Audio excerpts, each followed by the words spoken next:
I had nothing but heartache. Saludándoles en el amor del Señor, deseando ricas y abundantes bendiciones del cielo hacia sus vidas. Ha llegado la hora de compartir el devocional, el pancito diario de vida que tanto bien hace a nuestras almas.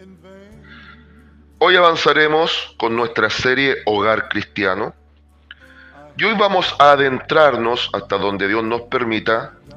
Pido al Señor la unción, la iluminación y también la capacidad de poder llevar hacia allá un consejo, pero también aplicándolo desde mi propia vida, y que el Espíritu Santo tome completo gobierno y dominio de cada palabra que uno diga. Me hago muy responsable de mis dichos, de mis hechos, y hay que esforzarse en ser consecuente entre lo que predicamos y lo que vivimos. Hoy nos vamos a adentrar en las relaciones filio-paternales. Hoy vamos a estar hablando de las relaciones de padre a hijos e hijos a padre. Y déjeme decirle ya de entradita que después de la relación matrimonial, si hay una relación que es compleja, es la relación entre padres e hijos. Hay límites tan delgados que a veces se pueden sobrepasar, que pueden ser dañinos. Por ahí surgen las preguntas: ¿hasta qué límite un padre o una madre puede ser amigo o amiga de sus hijos?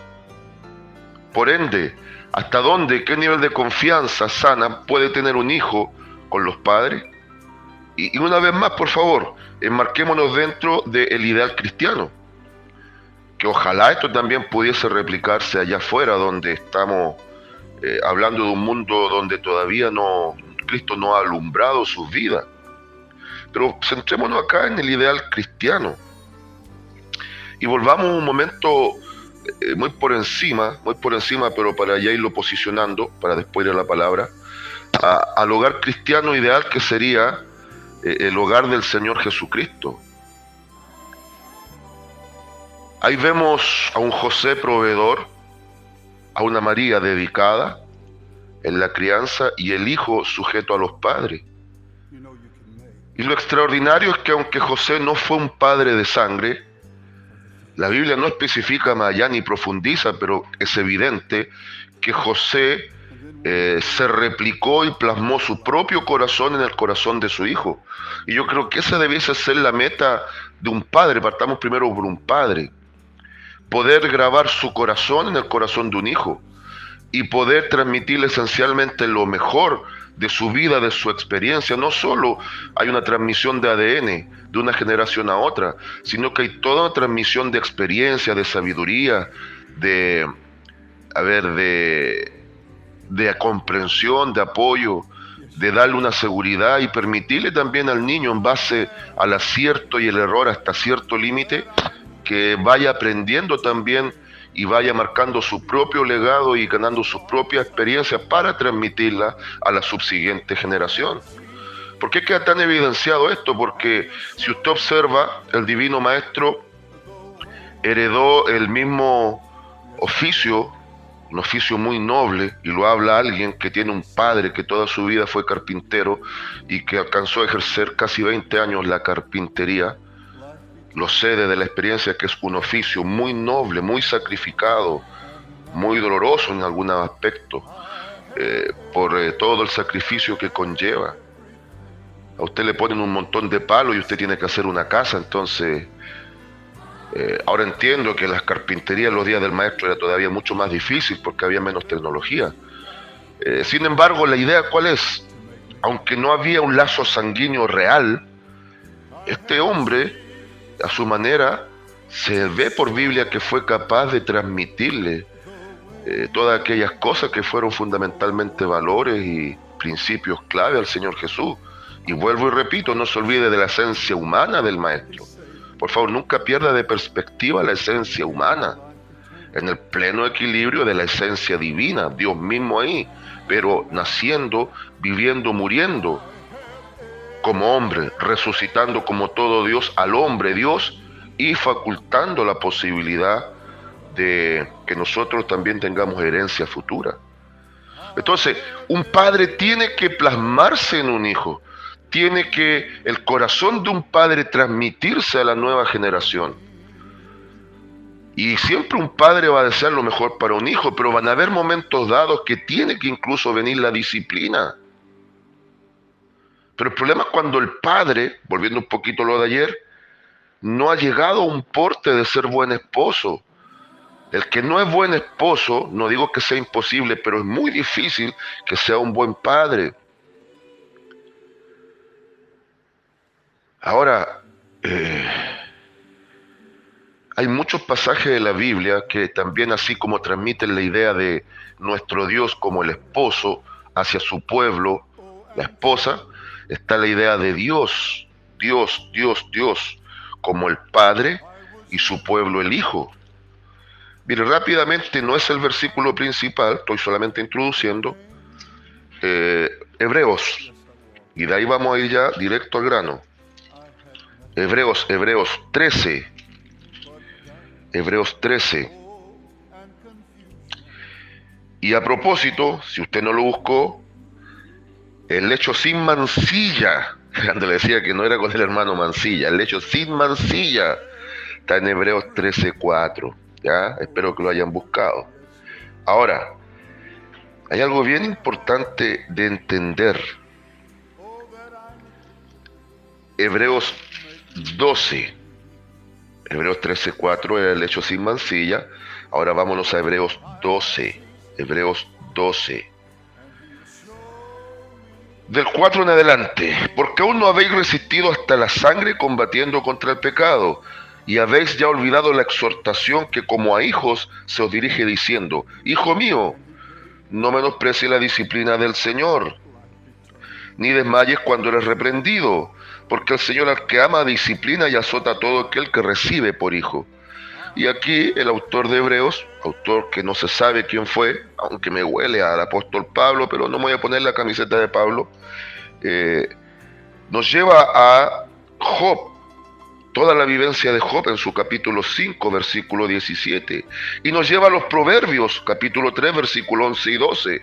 Entonces, hay sabiduría implícita, hay gran sabiduría, porque estos libros son libros de sabiduría, en entender que la misma relación de Dios con su pueblo, de un padre amante, tierno, amoroso, pero al mismo tiempo en equilibrio de disciplina, debiese ser el modelo de todo padre hacia un hijo. Pero esto también lo podemos replicar y manifestar en la congregación. Todo pastor que se digne de ser pastor o llamado pastor, va a llegar un momento dado que también va a tener que disciplinar al pueblo, pero va a tener que disciplinarlo con la vara precisa, en el marco bíblico correcto, y buscando no la destrucción de la persona, sino la edificación y la restauración, si corresponde, o que la persona nuevamente se reconozca y vuelva al camino si se ha equivocado. Ahora, la madre, ahí vemos a María, una madre dedicada, una madre sabia. Vemos distintos pasajes. Ahora, en ningún caso crea que lo que está en San Lucas 2, cuando el Divino Maestro con 12 años le habla de esa manera a la madre, le estaba faltando el respeto, porque no, para nada. Era la forma correcta, común, en el código judío o la cultura judía, muchas veces a la madre decirle mujer, y con eso no había ofensa. A veces queremos que la Biblia hable bajo nuestra temática, nuestro idioma, bajo nuestra cultura. Un sano consejo a los que predican y enseñan. Tómelo bien, por favor. Usted no adapte la Biblia a su cultura. Adapte su cultura a la Biblia. Sí, es sencillo. ¿O usted cree que la Biblia fue escrita en español, si habla español? No, amada iglesia, a veces nos equivocamos. Entonces, ahí vemos una madre dedicada, una madre dispuesta, una madre sabia, que cuando el maestro le dice mujer, le dice, ¿ah? ¿Acaso no sabes que en los negocios de mi padre me es necesario estar? ¿A qué padre se refería si ya estaba en los negocios de su padre humano, su padre adoptivo, que era seguir el oficio de la carpintería y aprender y recibir la instrucción de ese padre en base a la Torá o la ley, que era lo otro? ¿Acaso Dios el Padre se equivocó en qué núcleo hogareño iba a criar a ese hijo? José quizás no era el hombre perfecto, pero estaba dentro de la categoría del hombre ideal para la formación de un hijo. Quizá usted, hermano mío, no es un padre perfecto al igual que yo, pero Dios ha confiado en nosotros a niños, niñas, en un hogar ideal. Si podemos llegar a ese hogar ideal. Ahora, María no lo reprende porque se dio cuenta que no era una falta de respeto, número uno, y número dos, era momento ella de guardar silencio, callar y tomar todo eso en su corazón para analizarlo, meditarlo y ver que algo estaba ocurriendo. No hay cosa peor que cuando hay una madre empoderada, una madre dictatorial que no deja que los hijos se expresen, no dejan que los hijos muestren emocionalidad, y a veces, seamos muy honestos, la misma mujer, a pesar de que ha venido un cambio generacional, se quejaba de hijos machistas. Pero aunque acá en nuestra cultura chilena siempre se habló de un patriarcado, en realidad siempre hubo un matriarcado, porque la misma madre formaba el machismo en el hijo. Ahí el hijo se caía, se golpeaba una pierna, se ponía a llorar, la madre lo golpeaba incluso como premio a que se caía, y le aplicaba, le decía a los hijos, los hombres no lloran. Entonces hubo toda una generación, y no fue mi caso, yo también reconozco esto, gracias a Dios. Sí, tuve una madre y todavía la tengo bien estricta en muchas cosas, pero también una mujer llena de amor, capaz de sacarse el pan de la boca para que los hijos coman.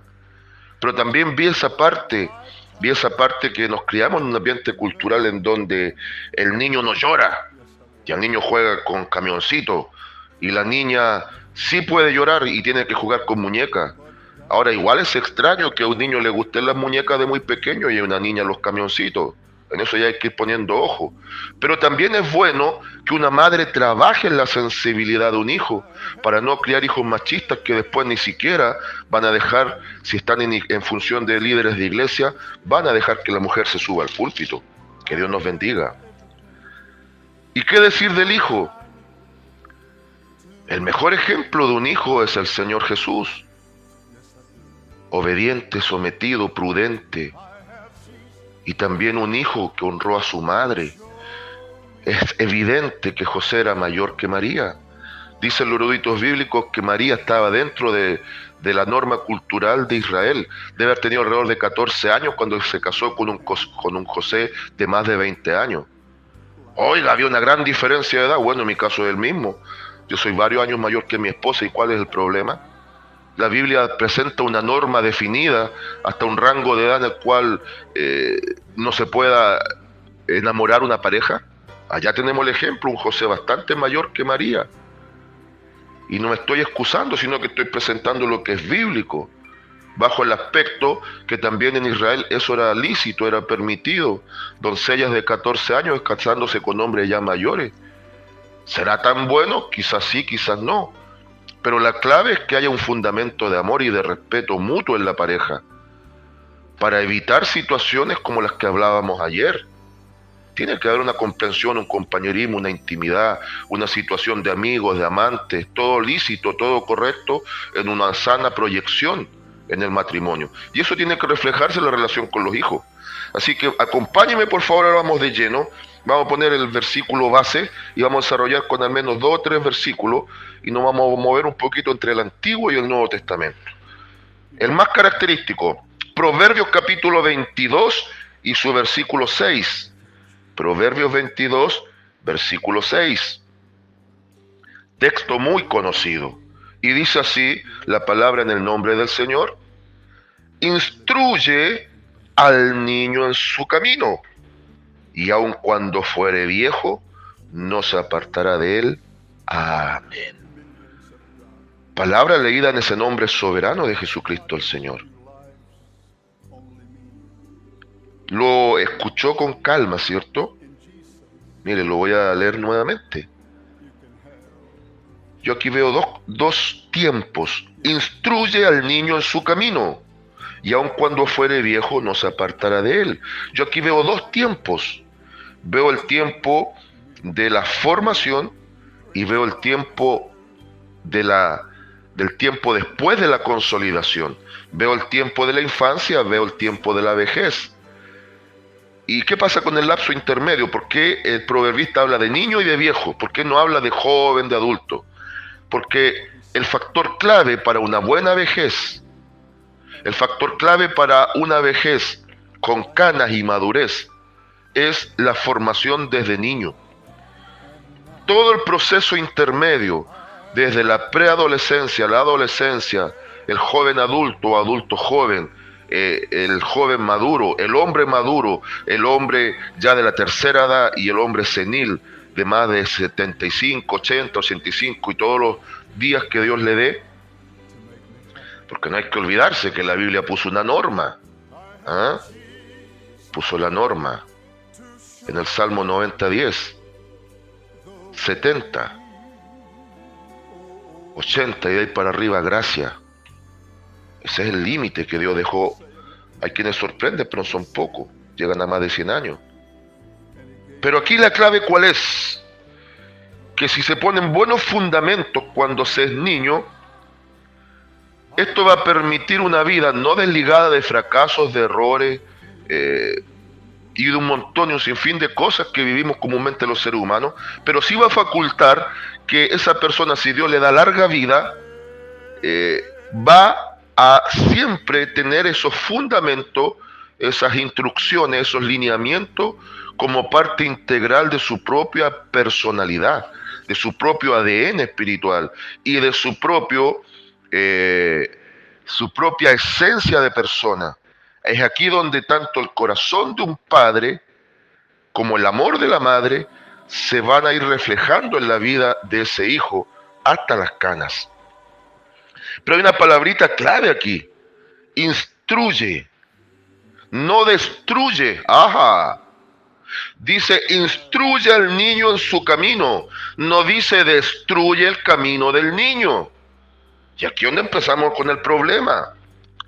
Padre cristiano, tú muchas veces quieres que tu hijo sea un hijo ideal, pero ¿te has proyectado en él para que sea tu hijo ideal? ¿Has invertido tiempo, quizás no de cantidad, pero por último de calidad con tu hijo?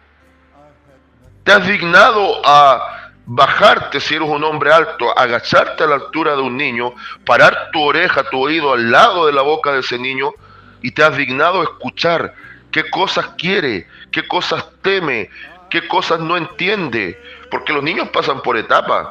Hay un tiempo en que incluso hasta las madres se ponen un poquito histéricas cuando el niño pasa por la etapa del por qué. Todo, ¿por qué? ¿Por qué? ¿Por qué? ¿Por qué? ¿Por qué? Y de repente alguien dice, cállate, que me desesperas. Oiga, y es fundamental responderle en la etapa del por qué, pero a veces viene la respuesta más absurda, porque sí, cuando ya estamos saturados. Y esto otro, papá, ¿por qué? Porque no. Y el niño se queda con eso. Sabe que esto es sí porque sí y esto es no porque no. Pero ¿en qué momento te dedicaste a explicarle por qué hay cosas que sí y cosas que no? Es que pastor, es que conmigo fue muy diferente, conmigo no hubo ni siquiera un pan duro que echarme a la boca. En mi caso sufrí tanto, lloré tanto, pasé por tantas cosas y ya está bien. Cálmate un poco, bájale.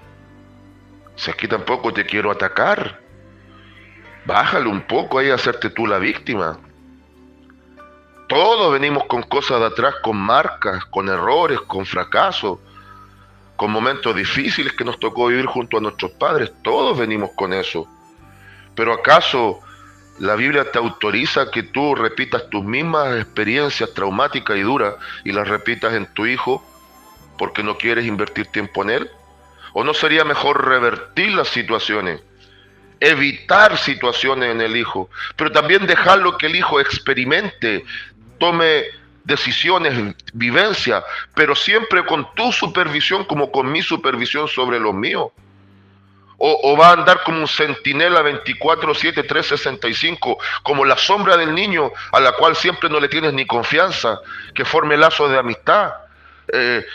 Ni siquiera, no puedes tener Facebook, no puedes tener WhatsApp, no puedes tener nada, sobre todo las niñas. Claro que puede, pero date el tiempo de supervisar, date el tiempo de con quién tu hija, sobre todo tu hija si es pequeña, con quién interactúa, con quién chatea, con quién se relaciona. Estamos es como una ilustración. El mundo hoy por hoy está como un pantano lleno de pirañas. Te descuidas y te devoran. ¿Cuánto más un niño? Entonces ten cuidado si tu hija se está relacionando con pirañas que la pueden devorar. Yuhu. Pero el problema es que a veces la madre está también en redes sociales, en cosas banales, perdiendo miserablemente el tiempo sin invertir tiempo de calidad con la hija. O está preocupada netamente de su trabajo, de sus relaciones con sus amistades, de verse bonita cuando publica cosas en Facebook. A veces pierde todo el día en cosas que realmente no sirven para nada y dejan a la deriva a los hijos. Total, después van al colegio y allá los profesores me la educan. Por eso el desastre está como está hoy por hoy. Y estoy hablando de que esto es lo común allá afuera, pero cada tanto pasa acá dentro de la iglesia. O mujer de Dios me va a decir que estoy mintiendo. Si me dicen que soy un mentiroso, bueno, lo asumiré, pero yo lo veo. Entonces, si hay evidencias, cosas que yo estoy viendo, es porque no estoy mintiendo. Entonces, la palabra clave aquí es instruye, instruir, instruir, instruir. Y viene del hebreo Hnak, K-J-A-N-A tildada y K, Hanak, Hanak.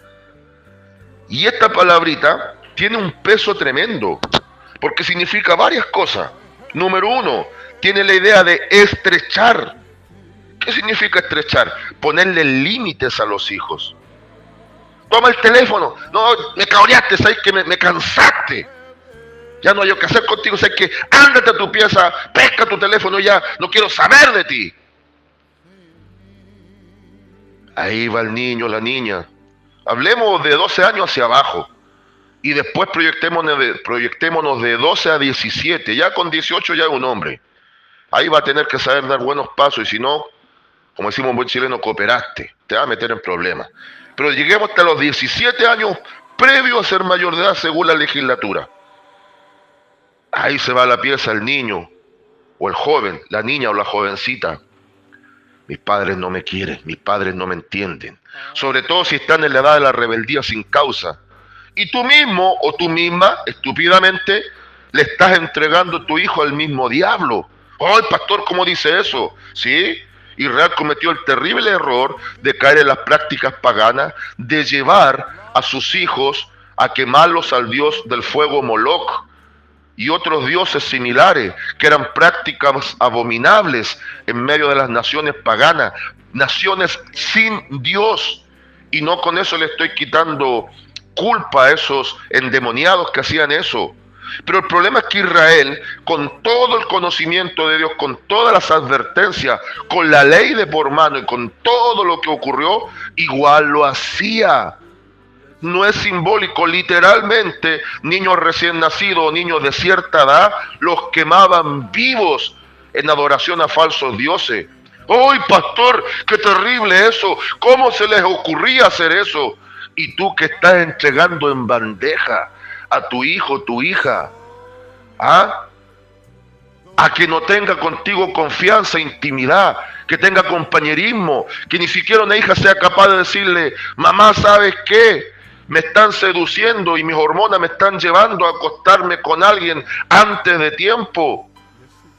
Después, ¿cuál es el resultado? Niñas que terminan abortando por miedo a los padres. Bueno, si te toca que una hija salió embarazada, aunque seas un pastor, tienes que acoger a tu hija, tienes que darle la seguridad y tienes que también hacerte parte de criar a ese niño, aunque sea un miserable aquel que lo engendró. No significa que le vas a solapar el error, pero significa que tienes que también ponerte ahí para apoyar. Hoy por hoy hay muchos padres cristianos que están sacrificando a sus hijos al Dios de fuego, pero no se dan cuenta. Años atrás la televisión los educaba. Mira tele nomás, ya, me aburriste. De pronto los niños se criaron viendo puros programas de endemoniados, los monitos animados. Y la mayoría de esos monitos animados eran monitos diabólicos. Ahora ya la tele está pasando a segundo plano. Ahora está el internet con todas sus redes sociales y todo lo que conlleva. Yo soy un hombre de Dios que creo que las redes sociales son una muy buena herramienta, mientras sean redes sociales y no telarañas del diablo, donde moscas incautas están siendo cazadas por esas redes y devoradas por las arañas. Pero pocos se dan cuenta. La palabra hanak significa estrechar, poner límites, reconocer límites. Incluso la Biblia autoriza al padre cristiano a aplicar varas si corresponde, pero no para destruirlo. No le va a pasar lo que le pasó a un hermano, que su hijo se le estaban escapando de control. Conversó con un pastor y el pastor le dijo: hermano, tiene que madrugar a corregirlo. O sea, eran niños pequeños, pero ahí el niño era el rey de la casa. ¿Ah? El niño mandaba y los padres estúpidamente le rendían pleitesía al niño para que no se traumara. Ve que así están las leyes ahora. Usted le habla un poquito golpeado a un niño y a veces un vecino intruso que nadie lo ha mandado porque escuchó un grito, llama a la PDI y usted, sin haber tenido parte ni suerte en un asunto, se puede ir preso por una denuncia anónima de maltrato intrafamiliar. Y se lo digo desde la experiencia. Hay gente tan maldita y tan maldadosa que nos meten en problemas muchas veces sin siquiera haber cometido el acto. Pero la Biblia autoriza cada tanto también aplicar vara. Acá el pastor le dijo: madrugue a corregir, hermano mío.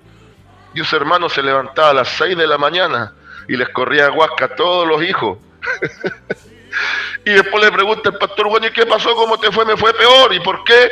Porque yo me levantaba todos los días a las 6 de la mañana y le corría guasca a los cabros para que le fuera bien. A veces somos así. Puede parecerle cómico, pero en parte es verdad, porque ocurre. Poner límites es fundamental en la vida del hijo, estrecharlo, llevarlo a una senda angosta. Si Dios mismo nos estrecha a nosotros que somos los adultos. Mira, nos dice el Señor, allá hay un camino ancho. Si quieres irte al infierno, ándate con todo por ese camino ancho. Pero yo te presento un camino angosto, estrecho, que te va a doler caminar por ese camino. Pero negro mío, si no aprendes a caminar por este camino estrecho, angosto, no vas a dar el porte de pasar por una puerta que es mucho más angosta. Te va a llegar a sangrar el pecho si quieres pasar de lado. Si eres muy ancho de hombro, no vas a poder, vas a tener que buscarle la forma. Ahora, si estás un poco panzón, no sea cosa que tu panza apriete esa puerta. Y estoy hablando espiritualmente. La glotonería del mundo a muchos les va a dejar fuera de la puerta.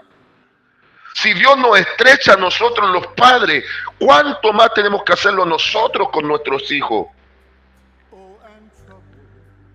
Ahora hay que ver cómo era el niño judío y el padre. Los niños judíos con 12 años nos pueden dar cátedra a nosotros, los que llevamos años estudiando la Biblia.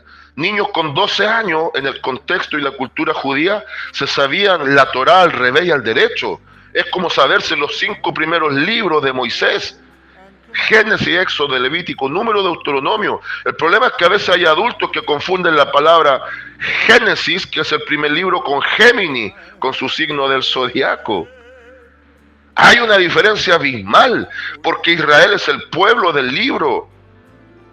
Y a través del libro, que para nosotros sería la Biblia, le ponen los primeros fundamentos, las primeras bases a los niños.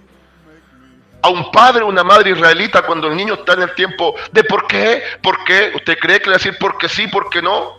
¿Qué pasa si el niño le dice: papá, ¿por qué hay que creer en Dios? Ahí el papá judío se sentaba y le leía la Torá, le iba enseñando la Torá. Si a usted, amado padre cristiano, un hijo le dijera: papá, ¿por qué yo tendría que creer en Dios y enamorarme de Dios si en ti veo inconsecuencia? Si en ti veo que eres el cura gatica que predica y no practica. ¿Cuándo yo voy a enamorarme de Dios si en ti no veo que tú mismo estés enamorado de Dios? Consejo padre cristiano, consejo madre cristiana: enamórense primero ustedes de Dios para que sus hijos también se enamoren. Y esta palabrita también tiene varias acepciones, varios conceptos más que aplican. Es iniciar es poner las bases, los fundamentos para formar la casa llamada hijo. Es iniciar, es disciplinar. ¿Ah? Iniciar, disciplinar. ¿Se fija? O sea, van a haber límites, que va a ser el tiempo preciso para poner los fundamentos, y al mismo tiempo va a haber que aplicar disciplina. Disciplina. Y le repito, disciplina. Para corregir cuando es el momento. Hoy mi énfasis ha sido más en el padre. Quería hacerlo más amplio, incluyendo al hijo. Pero voy a dejar introducido para mañana. Ahora le va a tocar al hijo, la hija, cómo se va a relacionar con sus padres. Pero quiero dejar introducido con algo clave que enseñó el apóstol Pablo. Y lo voy a presentar desde Colosenses. Mañana nos vamos a mover igual entre el Antiguo y el Nuevo Testamento, pero los fundamentos principales van a estar entre Efesios y Colosenses. En Colosenses 3, que también vimos un poquito de eso ayer, cuando hablábamos de los deberes sociales de la vida nueva y poníamos el sometimiento en el matrimonio, ahora plantea también el sometimiento mutuo entre las relaciones de padres e hijos. Cuando en el versículo 20, Colosenses 3:20, Pablo dice esto: hijos, obedeced a vuestros padres en todo, porque esto agrada al Señor. Entonces la clave en la relación matrimonial es el sometimiento mutuo, el respeto, el amor. Pero la clave para una sana relación de padre a hijo está en el factor de la obediencia de ese hijo hacia ese padre. Pero aquí viene la otra parte. Pablo puso las cosas en equilibrio. 3:21. Padres, no exasperéis a vuestros hijos para que no se desalienten. O sea, el hijo tiene que aprender a obedecer al padre y el padre tiene que aprender a respetar a ese hijo, siendo un padre y no un jefe, siendo un amigo, mas no uno que solapa, siendo aquel que va a criar con amor, pero también con disciplina, aquel que cada tanto va a dar una nalgada, pero después de un tiempo va a dar un afectuoso abrazo de amor y un beso en la frente, y que no va a cesar de decirle con dichos y hechos: hijo, te amo entrañablemente. Hija, eres parte de mi corazón y anhelo lo mejor para ti. Que Dios les bendiga. Creo que los consejos hablaron por sí solos. Es meritorio solo una conclusión, ya concluyendo la meditación de hoy. Y la conclusión es la siguiente: estamos justo en el tiempo de revertir las cosas. Quizá usted, al igual que yo, hemos fallado en muchas cosas en relación con nuestros hijos. Pero si todavía son niños que puedan ser direccionados correctamente, tenemos que cambiar, como decimos en estos días, el chip. Estamos a tiempo, amado hermano, mi amada hermana, estamos a tiempo de revertir las cosas. Invirtamos el mejor tiempo, quizás no de cantidad, porque te entiendo que tienes que trabajar muchas veces, mamá también. Invirtamos el mejor tiempo de calidad. Hoy por hoy, eso es lo que hay que preferenciar. Calidad, quizás a cantidad. Pero esa calidad tiene que ser tal que impacte positivamente el corazón del hijo. Consigna y lema para el día de hoy aplica de esta manera: la instrucción en el niño es clave para la proyección del adulto. Saludo de paz, amor y bendición desde Longaví a cada uno de ustedes. And he gave me life eternal. And now I have everything